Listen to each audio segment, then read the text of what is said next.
I thought it was about time to kind of do a big wrap-up of the things that are available or that we make available, Epic makes available, both within and without the engine to help build success for independent developers, whether they're in games or VFX or just industry generally. So a little bit of a change of tone for me, but hopefully it will be useful because there's lots of information about the resources that are available to all of you. So it's worth kind of reiterating the philosophy under which the company has been built, and actually it's even more important at the moment because the last 3 years at Epic have seen us grow from 150 people to 1,900 people. Fortnite's gone through the roof. We're perceived as this big kind of behemoth company now. But the reality is we're still run by Tim. Tim still owns the majority of the company, and it's Tim's philosophy which still steers everything we do. And I think a really good example of that was demonstrated yesterday when we announced the acquisition of Quixel, and that all of Quixel's assets would be made free to all UE4 developers. And that neatly sums up the way Tim runs a business. He's very, very much about empowering developers to build the future, to build great product, because his belief is if you create the right communities, the right infrastructure, then the business itself will flow naturally anyway. It's not about nickel and diming developers, to get the money out of you straight away before you do anything. It's more about building an industry that then creates wealth across the board. And this is kind of an example of the things that we've done over the last couple of years. Making the engine free was probably the kind of first shot in that battle, for want of a better word, but we released assets from Paragon once we closed the game down. We fought for crossplay with Sony, and they, eventually conceded that. We sponsor esports. We got a $100 million mega grant fund available to anybody, all under the kind of auspices of Tim's philosophy about how you run a creditable and morally right company, I guess. And that also sums it up. So if you succeed in making the next Fortnite, we'll naturally be part of that success anyway because of the way the business is structured. So we don't have to push as an upfront kind of company. Worth talking about mega grants. So at GDC this year, so in April this year, we launched $100 million as the mega grant program. And it's to support developers doing cool stuff in Unreal Engine. Doesn't really matter what that cool stuff is. So you might have the idea for a really neat tool. You can apply for a mega grant.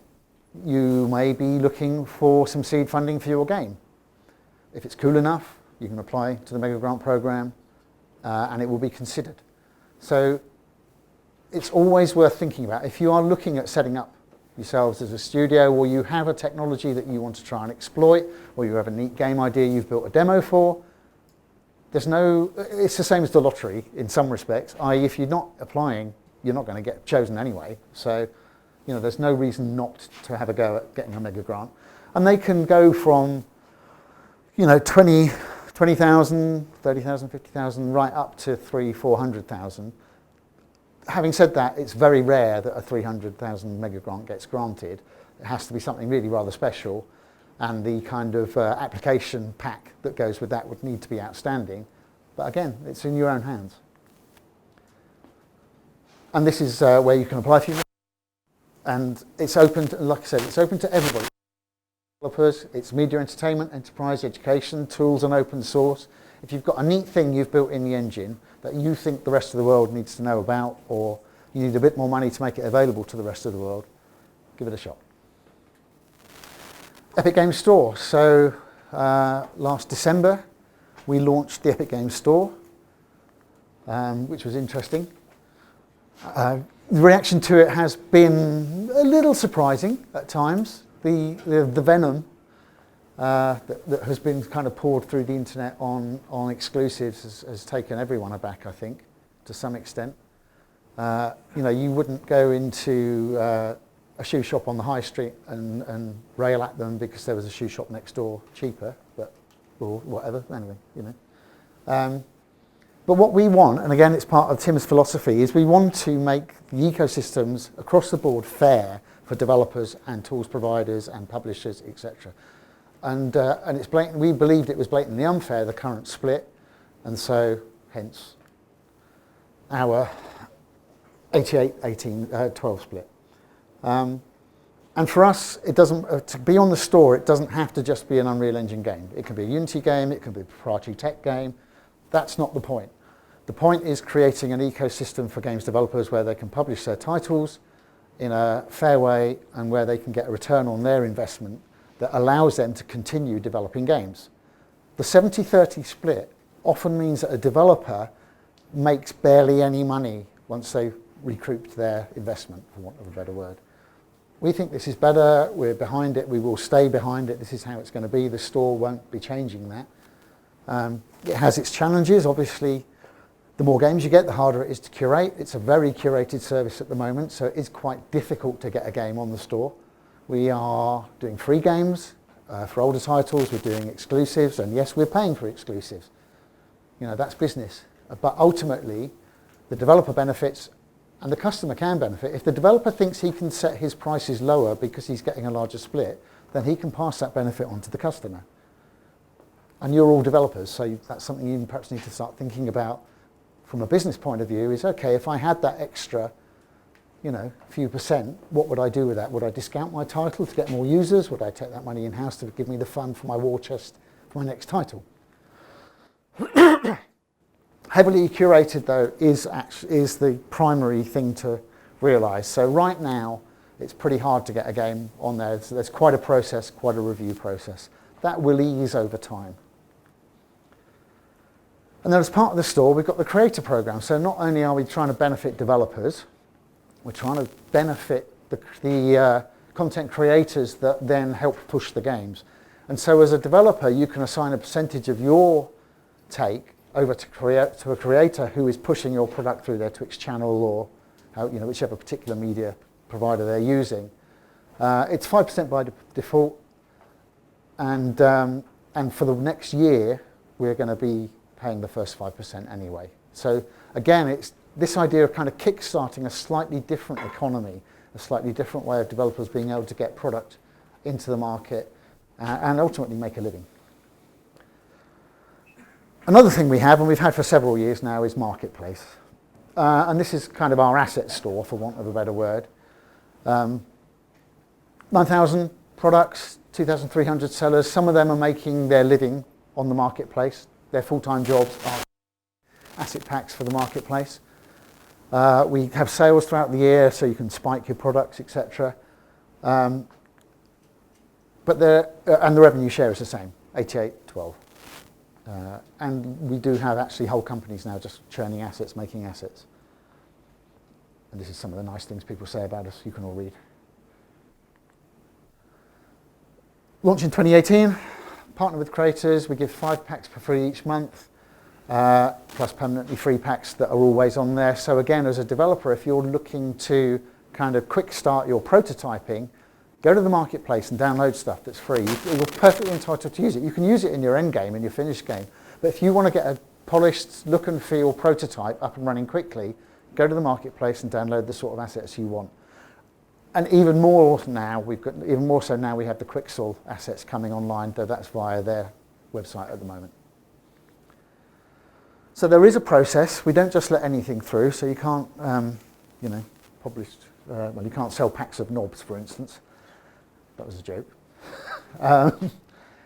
So we do a business review, initial review with business. There are TRCs, as there are with all these sorts of stores. A final review by a different team member, and you can publish any time after that. And then you're paid 6 months after the close of each month. For those that are interested, web links are there. And then the kind of third area, if you like, that we really try and encourage, especially for guys like yourselves, who are at the indie end of the market, is the whole community aspect of using the engine and being part of the Epic ecosystem. So we have live streams. We'll often invite developers in on those live streams. In fact, we've had, I think Flix, who were sponsoring earlier, have been on our live streams. A whole bunch of the UK dev scene have been on there for one reason or another. And we tend to try and highlight the more interesting independent developer within those, because they benefit most from the boost of being kind of piggybacking off us. Actually, a really good example of that recently would be Deliver Us the Moon by Kyokan. They ended up on the store, but they kind of raised the awareness of their product greatly through our community services. We use our social media. We will retweet stuff. We will repost videos that we think are cool. And the whole point of this is that you should always try and be in communication with us via our community managers so that we're aware of what you're doing and can pick up on the stuff that you think is cool, and we can push it out to the wider audience. You know, another benefit of Fortnite for us is we now have 64 million people. That's a pretty big marketing budget if you take your own. We're at most of the big events throughout the year. Well, like today, we have the Unreal Mixer that Flix are sponsoring. We have these all over the country and, in fact, all over Europe. 20 a year in total, pretty much. That goes up and down a little bit. But you should be able to get to an Unreal Mixer pretty much wherever you are in the country. And there's always a good mixture of professional developers, enthusiasts, students. And that will help you start build your networks, which are going to be essential for you as you work your way through the industry. And here's some pictures to illustrate that. And there's me looking very humpbacked for some reason. And then this year we started a new program called Unreal Presents. And the idea of this is at key shows throughout the year, so Nordic Develop and an event we're putting on at Christmas, we invite between 8 and 10 developers who have a project that is somewhat into development, so it's playable. It's more than a prototype. It's probably more like a vertical slice or a minimum viable product, who are looking for publishing or investment or even just media coverage.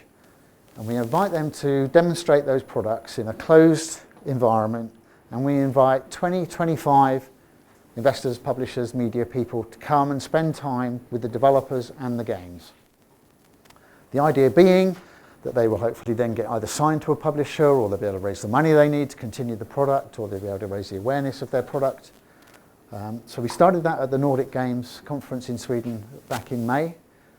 We had another one at Develop in Brighton in June, July even, and then we've got one just before Christmas. And so far they've proved very successful. About 2 or 3 of the developers at each event are now in serious conversation with investors and publishers. And again, the only way we knew about those products is because of those developers staying in touch with us via the community. They highlight the work they're doing to us, and we can see what they're doing. And this is a program which will run over the next few years and probably grow into some larger events across the rest of Europe. I've just said all that. Now, Unreal Fest is a professional developer conference, specifically for UE4 only. It's been running 3 years this coming year. This year's was in Prague. I keep saying last year because I think it's 2020 already. It's grown over that period. We had 900 people last year. Now, right now, down in London, there's an event called Unreal Academy, which is aimed at the non-gaming use of Unreal Engine, so architecture, automotive, etc., aerospace. We are now combining Unreal Fest and Unreal Academy next year into one big conference. It'll be about 2,000 people. It's going to be in Prague again. We keep the prices very, very low as we possibly can. We generally make the tickets include hotel rooms as well. So it's kind of very, very low friction for developers to get to, because it's aimed at members of development teams or people who are developing the titles. It's not like GDC, for instance, which is kind of more CTO level, only the senior managers get to go. This is aimed at people like yourselves who can either go as part of the company they're with or can afford to go by themselves. It's aimed at exactly at that level. And it's a mixture of content from Epic staff and from third-party developers. So anyone that shipped a game on the engine who wants to talk about a particular technique they developed can apply to us, proposing a topic. We'll consider it and then maybe have it at the conference. So a good example was this year we had Frogwares from the Sinking City, and on top of Unreal Engine they layered this whole automatic city generation tool, procedural city generation tool. And they talked about how they did that within the engine. So engine meetups, community-led events. So as you'll know, you've got one this evening, well this afternoon, 4:30, and that's led by Flix from Birmingham, who are actually becoming quite a little powerhouse development-wise, and who have kind of taken it upon themselves to help nurture the Unreal community. They're good friends of Epic. We work closely with them. And again, that gives you the opportunity to exchange ideas, to meet people, and to mix with both professionals and enthusiasts, and just kind of get the exciting stuff happening. Because like I've said previously in talks over the past, is one of the only ways you're going to be able to differentiate yourselves as students once you try and get into the job market is to build your portfolios, getting involved with virtual projects, supplying assets to somebody who is building a game somewhere. It's all of that stuff, all the extracurricular activity that you undertake is what will set you apart when you come to that graduate fair and somebody Codemasters walks up to you and says, okay, so why should I hire you?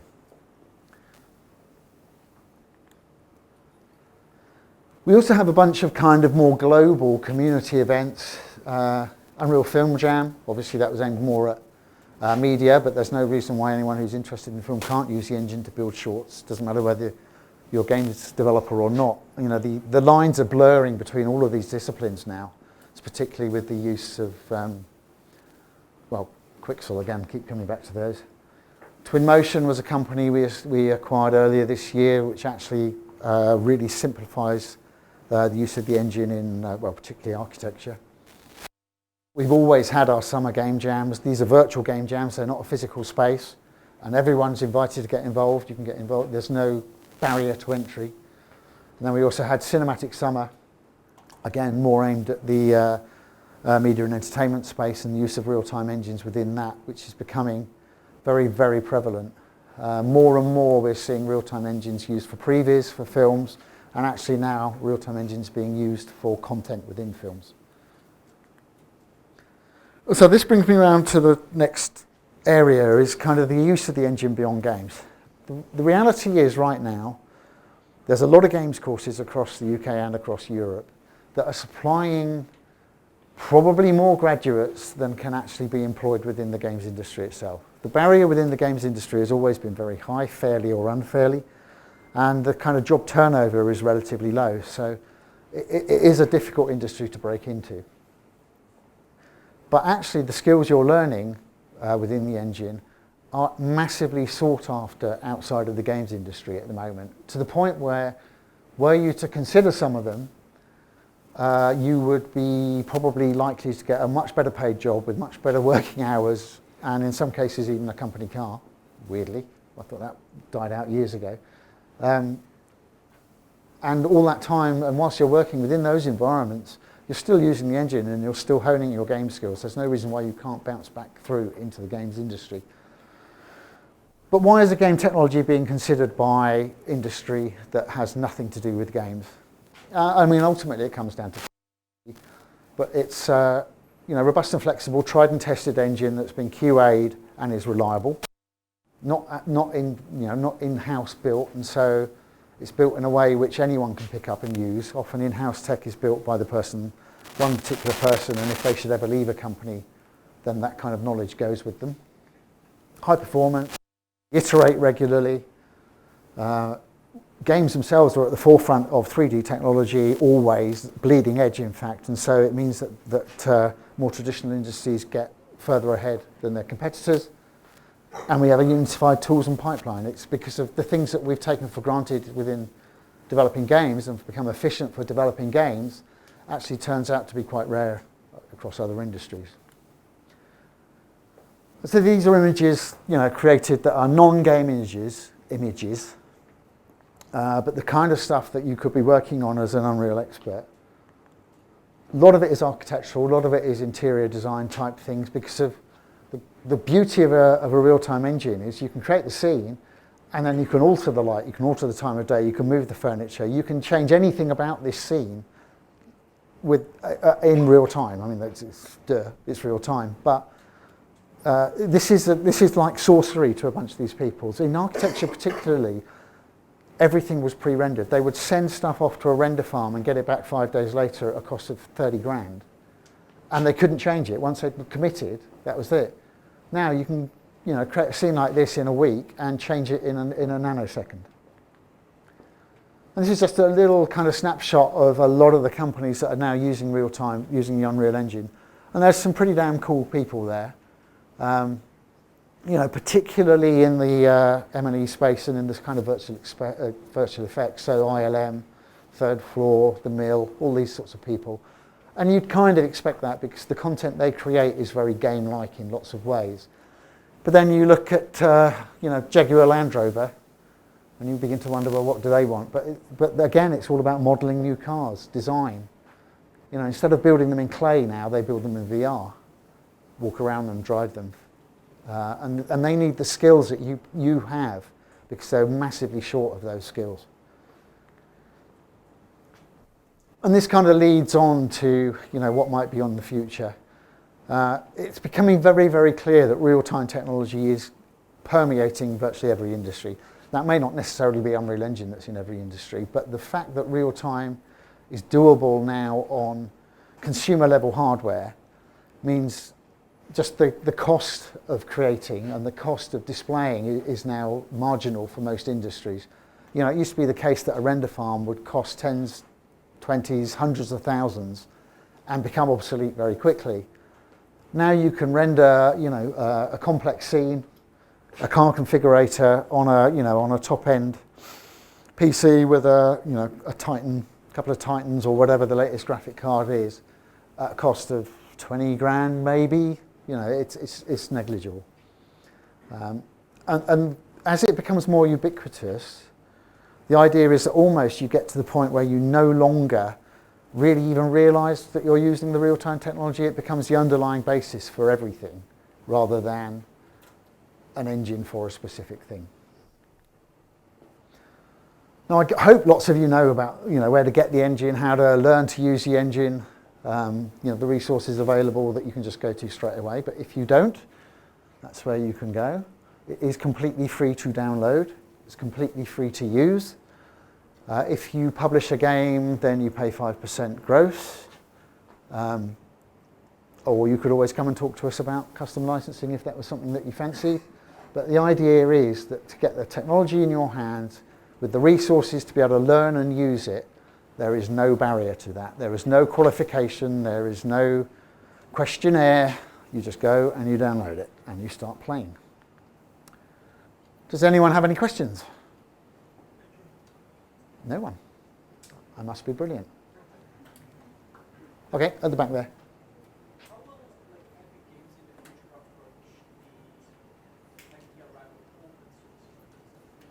Sorry, can someone, sorry Dave.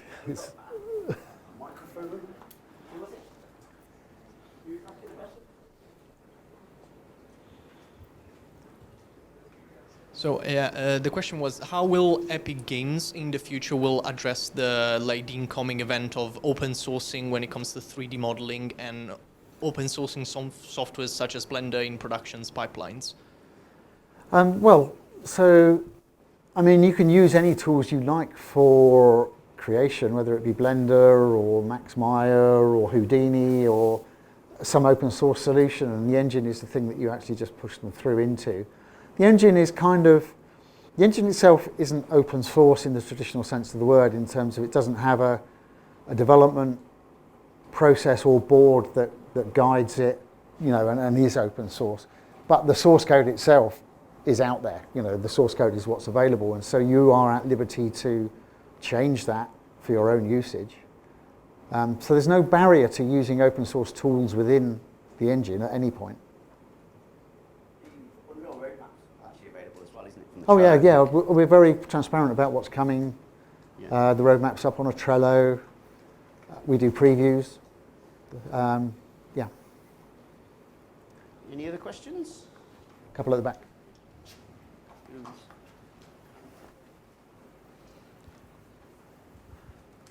So I didn't know about the opportunities outside games and film for this tech, but how do I sort of find those opportunities, at least online or events? Sure. So a good place to start is always the website, because you'll see the customers that are using it, and you can use that as a stepping stone. Do you have a particular area you're interested in, or? I mostly character artist, but yeah. That's it. Okay, so yeah, if you start at our website, it's probably a good place because you'll see the companies that we've showcased and get yourself an introduction. Recruiters, there are a number of recruiters that are actively recruiting non-gaming UE4 positions. And we're hoping to get more involved at the kind of graduate fair level, end of year level, by bringing non-games companies to those.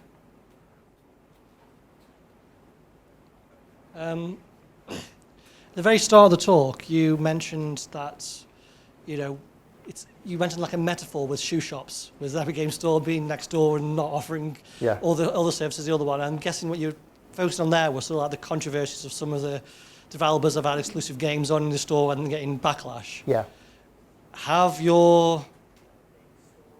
the situation, have they considered a way to slowly stop that from happening? Because that should be a consideration for any new developers signing that contract. Sure, I mean, we've tried to work out how...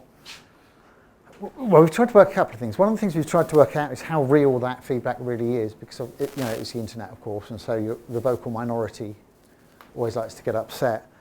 But the only solution we have, because people will always be negative, it would appear, is just to make sure that the deal we give to a developer is the best deal the developer can get, or suits the developer. So we'll never force a developer to take to go on the store, or if they don't want to, but we'll try and make it very attractive for them to do so if we want that product. Excuse me.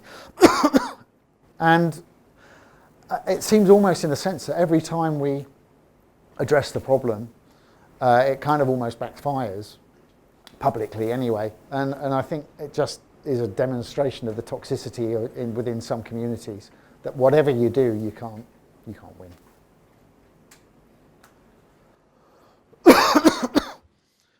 Hi, yeah. I wanted to ask, in your opinion, from what you've seen, what sort of knowledge do new startups lack? Like, kind of tagging on to that question about like getting backlash, or like you said, finding a good deal. That's exactly it. A lot of startups are created by very talented developers who have a great idea and a great product and are pushing it, are building something amazing, but they don't have the biz dev skills or the marketing skills. And there's absolutely no reason why they should have those things. If you're really good at being a developer and developing a title, why should you be good also at the business stuff? And so it's recognizing that early, either recruiting into the project someone who is passionate about that stuff, even if they're inexperienced, who kind of will learn with you guys as you're building the game. They'll kind of come along and build the marketing and biz dev strategy. Or you can consider going to an agent. ISM and DDM are great agents that we have relationships with as Epic, and so we can help kind of broker that relationship. Take the opportunity to meet us at shows and events like this and just kind of bounce ideas off and ask exactly those questions. Because you're right, it's a minefield, and we've seen games, and I've seen games by pretty experienced developers that are absolutely gorgeous, that have launched and utterly disappeared off the face of the planet because they didn't market, they didn't recognize the need or how you market a game. And that's a skill, and it's no less skillful than being a great coder or a great artist. And you should recognize that you cannot, or in very few cases, you cannot be all of those things. Anyone else? At the front here.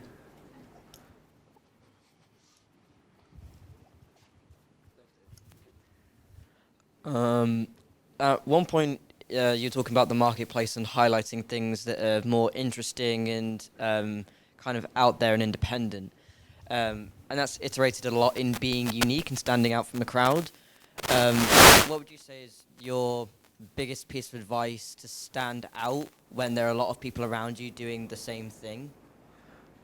Well, I think you've just said it yourself there. If there's a lot of people doing the same thing, then you're not standing out, are you? I mean, you either have to... there's nothing wrong with kind of iterating on a game style. I mean, a great example of that is Fortnite, frankly. We didn't invent Battle Royale, but we've actually created a pretty damn good version of it. And so there's value to be had in looking at a game style or a genre and then thinking, well, actually, we can twist this. There's something we can do here. What you don't want is a me too. And that is a fine line, because when you're in development, it's very difficult. It's very blinkered.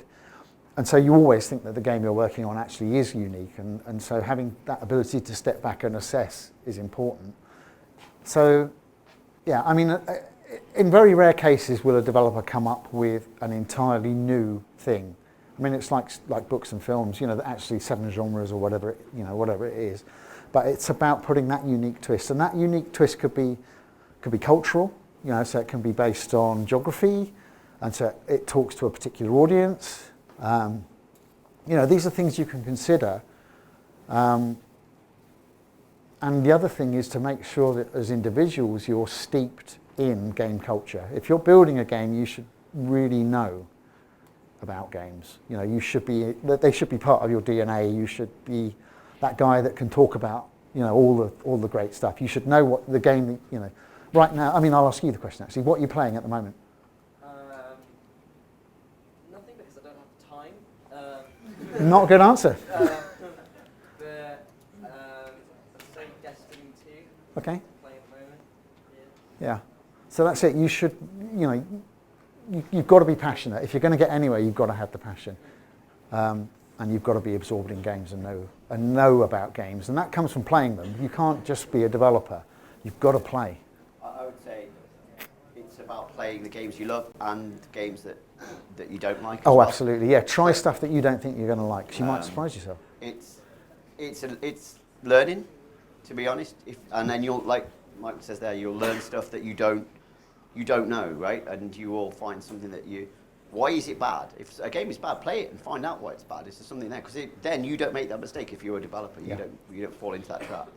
But it's definitely a learning thing. Yeah, definitely. Mike, we're out of time, unfortunately. Okay. Well, thank you very much, Dave. Much. Oh, pleasure. Thank you. Thank you.